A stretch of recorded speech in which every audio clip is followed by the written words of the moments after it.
Buenos días, apreciados docentes.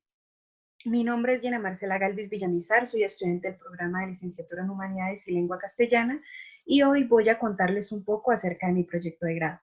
Este se titula Fortalecimiento de los procesos de comprensión textual a través de la teoría de la conversación de Chambers. Bueno, para iniciar a describir el problema tenemos que tener en cuenta la nueva modalidad que hemos venido trabajando los últimos meses, que es la modalidad virtual. Si bien es cierto, los estudiantes ya venían presentando problemas de comprensión textual, no solo en esta, sino en muchas instituciones, ahora se hace más complicado tratar esto, debido a que nosotros no tenemos la certeza de que ellos estén cumpliendo con estos procesos desde sus hogares. Porque nosotros podemos dejarles actividades, talleres de comprensión textual, pero no sabemos si realmente ellos los realizan o están recibiendo ayuda de terceros.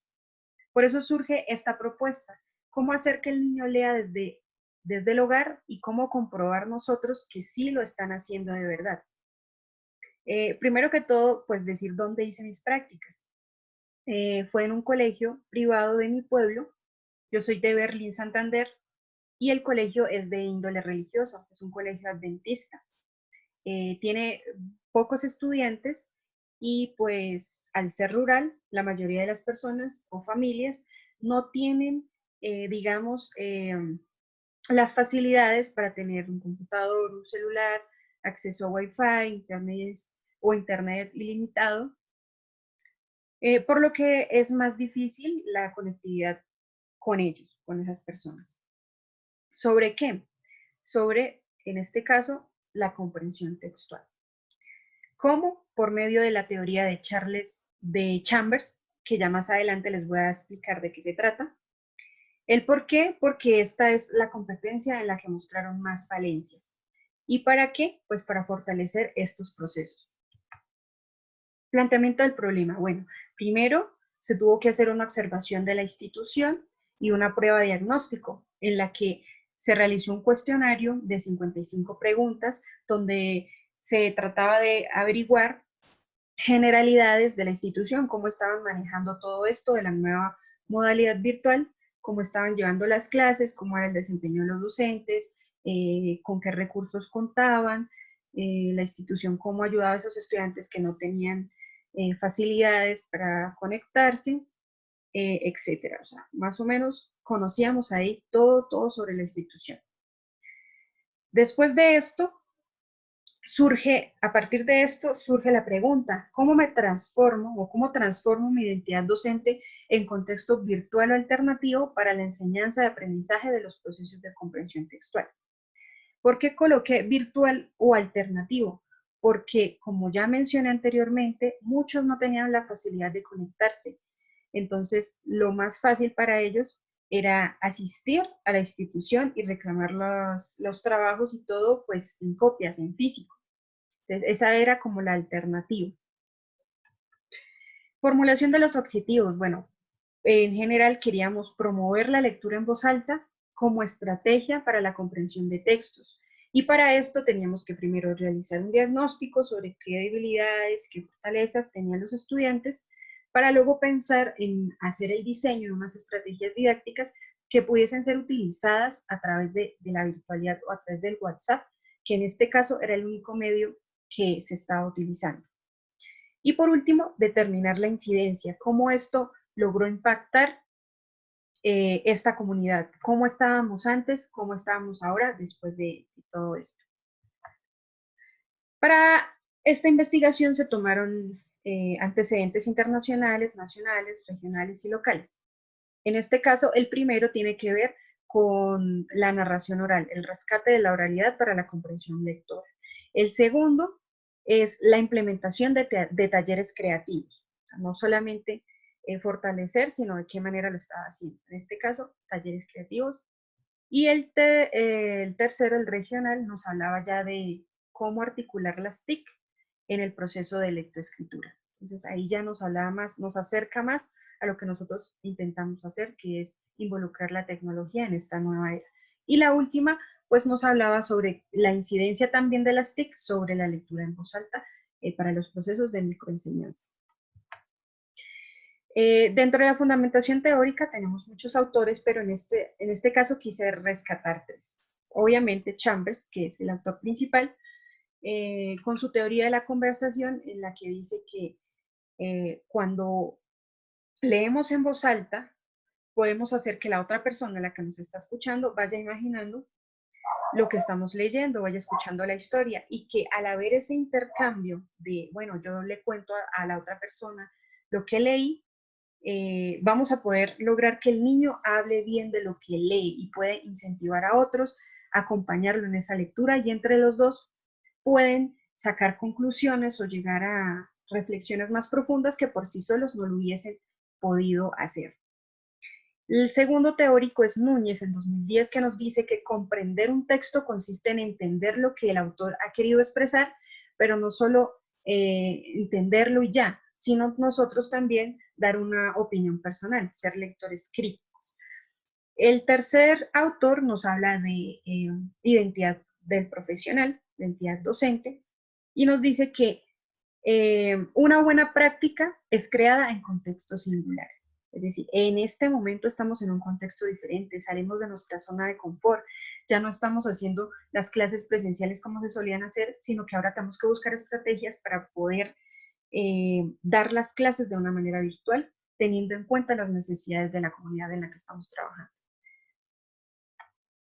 Metodología. Bueno, esta investigación tiene un paradigma cualitativo. Que es definido por González como aquel donde podemos obtener un conocimiento a través de la observación de fenómenos sociales. Se observa la realidad y esos problemas que aparecen en esa realidad. El enfoque de la investigación es interpretativo, es decir, según Rodríguez, en 2019 dice que es una comprensión profunda de la realidad. Es decir, no solamente vamos a decir, sí, está pasando esto, observamos esto y esto, sino tratamos de identificar por qué se está dando esta problemática. Y por último, el método de investigación es investigación-acción, que se trata de esta vez involucrarnos, actuar a consecuencia de esa problemática que estamos haciendo para, como dice la diapositiva, poder ocasionar cambios sociales. Etapas de la investigación. Bueno, estas dos primeras etapas pues ya las mencioné anteriormente, observación y diagnóstico. Luego de estas dos etapas viene el diseño curricular. El diseño curricular viene siendo el plan de periodo, donde vamos a empezar a esbozar qué vamos a dar y cómo vamos a implementar esa propuesta pedagógica, basados pues en los temas que el docente facilitador nos brindó y qué metodología está usando para dar las clases. En la ejecución curricular ya es lo que voy a hacer clase por clase. Y en este caso, para involucrar la teoría de Chambers, yo lo que hacía era lo siguiente. Escogíamos una lectura entre todos, generalmente era de tipo religiosa, y yo les decía a cada uno de ellos, envíenme un audio leyéndome tal parte, ¿sí?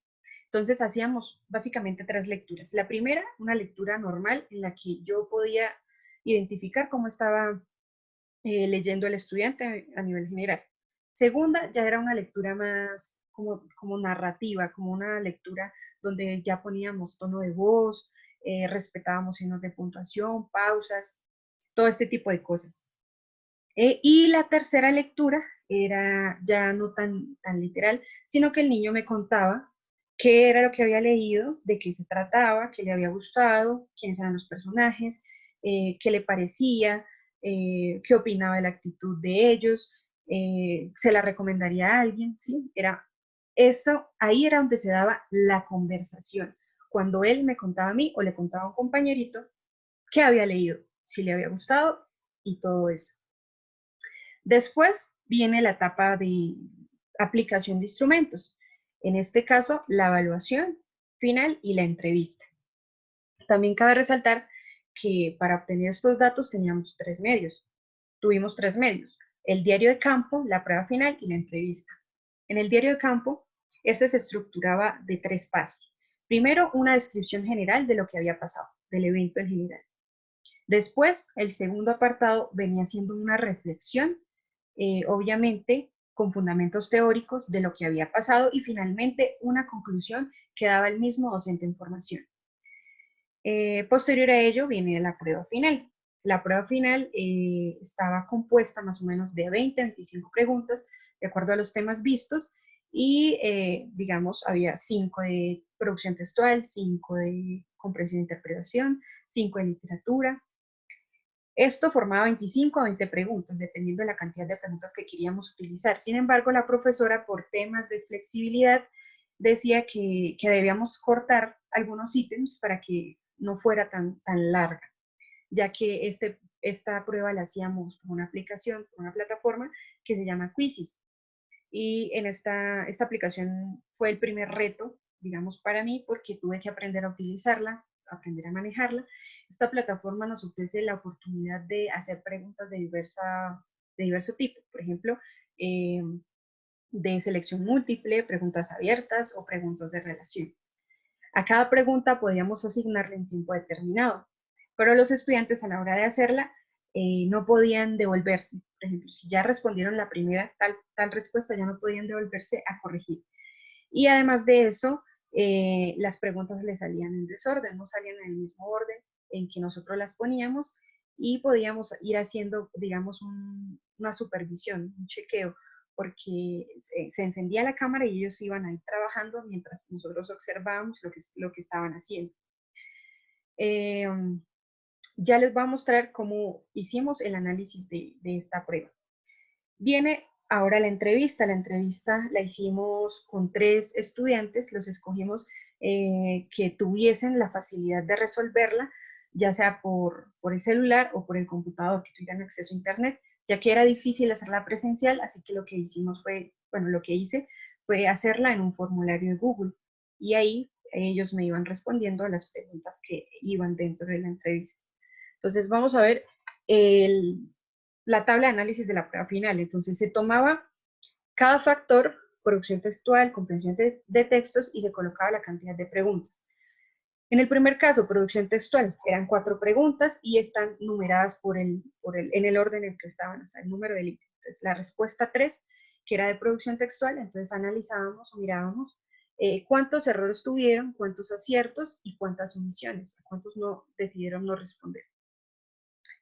Así era como analizábamos, digamos, el ítem, qué era lo que había pasado con el ítem, estaba muy complicado, estaba mal planteado, los estudiantes no entendieron esa temática o muchos otros factores. Por ejemplo, uno de los factores más comunes fue que, como mencioné anteriormente, que al avanzar los niños no se podían devolver, muchos les daban enter a la pregunta y avanzaban y no alcanzaban a responder. Otros alegaban que, por ejemplo, no tenían suficiente tiempo o que se sentían presionados por el tiempo. Entonces, es una cosa de evaluar, nosotros poder asignar una cantidad de tiempo necesaria, no la que nosotros creemos, sino la que ellos realmente necesitan. No importa si nos pasamos, es mejor que ellos respondan bien a que tengan que responder rápido solamente para pasar y que no quede esa pregunta sin responder. Entonces, eso fue digamos, una de las conclusiones que llegamos a partir de eso. Y esta viene siendo la tabla de análisis de la entrevista. En la primera columna, pues tenemos el ítem, la primera pregunta. Medios y formas empleadas por el centro educativo para facilitar la educación en casa, para facilitar el aprendizaje.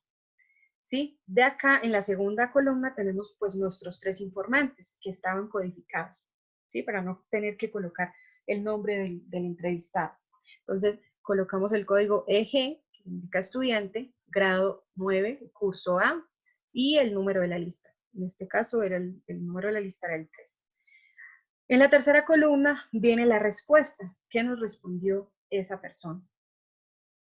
En la tercera columna ya viene el nivel de análisis, de qué forma nos contestó, fue positiva, fue negativa, qué dijo, qué se utilizaba, qué era eso que él nos estaba respondiendo ahí. Y la subcategoría, cómo él tomó o de acuerdo a lo que se le preguntó, cómo lo tomó él de manera individual. Entonces, tuvo un proceso de aceptabilidad, tuvo que adaptarse, tuvo que articular, digamos, los medios tecnológicos con los medios alternativos para poder desarrollar los procesos de aprendizaje. Y la siguiente categoría ya viene siendo, viene del ítem, sale del ítem. ¿De qué estamos hablando? Pues de los procesos formativos de enseñanza, de qué forma se estaban dando. Y la categoría macro, pues en este caso la virtualidad, porque fue a partir de ella en que se dio todos estos procesos de aprendizaje. Entonces, así se fue analizando ítem por ítem, colocando los 3 informantes y pues también una tabla aparte para el docente facilitador y otro para el docente practicante. Bueno, discusión de resultados. Acá pues podemos identificar muchas cosas. En cuanto a la evaluación, pudimos identificar que la comprensión textual fue mejorando radicalmente, porque al principio las notas eran muy bajas, las respuestas muy básicas, mientras que ya para este punto las respuestas fueron mejorando, ya eran más largas, más argumentadas, no habían respuestas, en ningún caso hubo respuestas no contestadas, y el principal problema fue, digámoslo así, lo que les comentaba anteriormente, la falta de tiempo o que muchos no sabían manejar el programa adecuadamente y daban enter a la pregunta para hacer la separación de las palabras y resulta que pasaban a la siguiente pregunta y ya no podían responder. En cuanto a la entrevista, podemos ver que pues obviamente hubo que hacer una adaptación eh, trascendental de los procesos y que la mayoría de los estudiantes no están conformes con eso. De los 3 que entrevistamos, ellos siempre dicen que, no, que mejor la presencialidad, que la prefieren ante todo, pero que aún así se sienten, digamos, motivados de alguna forma en hacer uso de otras formas de actividades. Dentro de una de las preguntas era qué le había llamado la atención del docente practicante y ellos expresaban pues que, digamos, actividades, sentían que la profe practicante, o sea, yo, les dejaba un poco de actividades más creativas que las que le dejaba la docente facilitadora, ya que pues ella se basaba prácticamente en enviarles un video explicando la temática y dejarles un taller. Entonces era escribir, escribir, escribir. Entonces ya ahí fue donde se empezó a implementar, no, hagamos esto, hagamos audios, hagamos videos, hagamos, no sé, una receta en casa, por ejemplo. Distintas actividades que pudieran sacar un poco a los chicos de ese, no sé, de ese ambiente como tan pesado que se llevó a partir de la virtualidad. ¿Qué más les puedo decir? Esta experiencia fue muy significativa para mí, ya que pues nunca había hecho prácticas en un colegio religioso. Me parece que deben ser un poco más abiertos a la hora de elegir las lecturas, que puedan ser de diferentes temas, que no tengan que precisamente estar siempre con la religión, siempre lecturas de la Biblia, siempre, sino que nos extendamos a otros temas que despierten más el interés de los estudiantes. También me parecía que la metodología de utilizar, bueno, una semana por área era como tediosa, una semana, toda una semana viendo una misma área, como que ellos se cansaban, ya que todos los días tenían que enviar evidencias de lo que estaban haciendo, de, eh, de si habían resuelto el taller o no lo habían hecho, que si acumulaban todo para el viernes, que eso les causaba mucho estrés y también para nosotros como docentes era difícil estar calificando todo ese montón de fotos que mandaban al WhatsApp, porque nosotros enviábamos el taller y ellos tenían que enviarnos sus avances por medio de fotos. A veces las fotos que tomaban no estaban claras, no estaban nítidas. También puede ser que no tenían celulares de alta gama como para llevar el proceso de una manera más fácil. Entonces, ya al final del proceso estábamos agotadas visualmente, yo siempre he sufrido de mis ojos y pues era difícil llevar a cabo este proceso, calificar mandarle las correcciones, que ellos corrigieran. Era realmente difícil. Era más fácil cuando algunos estudiantes podían acercarse a la institución y podíamos coordinarles todas las actividades así presencialmente. Obviamente la presencialidad pues ganó el papel. En cuanto a la teoría que implementé, fue muy chévere porque la hice tanto virtual como presencialmente. Y virtual dio muy buenos frutos. Pensé que iba a ser más difícil, que iba a ser más complicado, porque conversación como que no es tan compatible con un medio virtual como los WhatsApp, porque se pierde un poco esa socialización. Pero fue muy significativo que los talleres de comprensión textual que yo dejé a través de esa metodología fueran notas sobre 8.5. Cabe resaltar que allá la calificación viene de 1 a, a 10 y las notas eran de 8.5 hacia arriba, 9, 9.2, 9.5, totalmente contrario a cuando empezamos, que eran notas de 7, de 6.5, de 8 era como la máxima y eran, digamos, los estudiantes más pilos. También podemos, dentro de las conclusiones, decir que realmente, tristemente, el rendimiento académico de los estudiantes bajó considerablemente. Incluso aquellos estudiantes a los que siempre les iba bien, a los que siempre estaban juiciosos, eh, bajaron realmente por su misma frustración, por el mismo de que, bueno, estoy en mi casa, estoy relajada, tengo más tiempo, no tengo que ir a estudiar, entonces como que se relajaban un poco, dejaban todo para última hora, sí se presenció mucho esto. Entonces, pues, esta experiencia fue muy buena para la construcción de mi identidad docente. Aprendí muchas cosas que no había aprendido en ninguna otra práctica y sobre todo, digamos que la dificultad más grande que tuvo fue a la hora de calificar, porque a veces sentía que les ponía muy poco o a veces que les ponía demasiado, pero también tenía que tener en cuenta la flexibilidad, también teníamos que tener en cuenta que había esa presión de que los estudiantes no podían perder. El colegio en sí, al ser de índole privado, al depender básicamente de esas entradas de dinero de los estudiantes nuevos o de los que ya están, era como de que no podemos permitir que ninguno se vaya. Entonces, si algún estudiante llega a perder el año, eso ya significa que lo van a sacar de la institución. Entonces, eran muchísimos factores que valen la pena analizar más a profundidad, que decíamos, sí estaremos haciendo un proceso correcto, o sea, sí será correcto que pasemos a este estudiante solamente porque, pues bueno, no tuvo las alternativas. Igualmente, la institución las ofrecía, pero muchas veces habían excusas de todo tipo, como por ejemplo, viven lejos, viven en fincas, no pueden acercarse a la institución, también no querían correr el riesgo de venir, muchos, pues los papás no permitían que los estudiantes asistieran a la institución por temas de seguridad. También ese control de que todos los niños con tapabocas, muchas veces ellos se relajan con el tema y no lo hacen. Bueno, son muchos los factores y es mucho lo que se puede hablar sobre esto.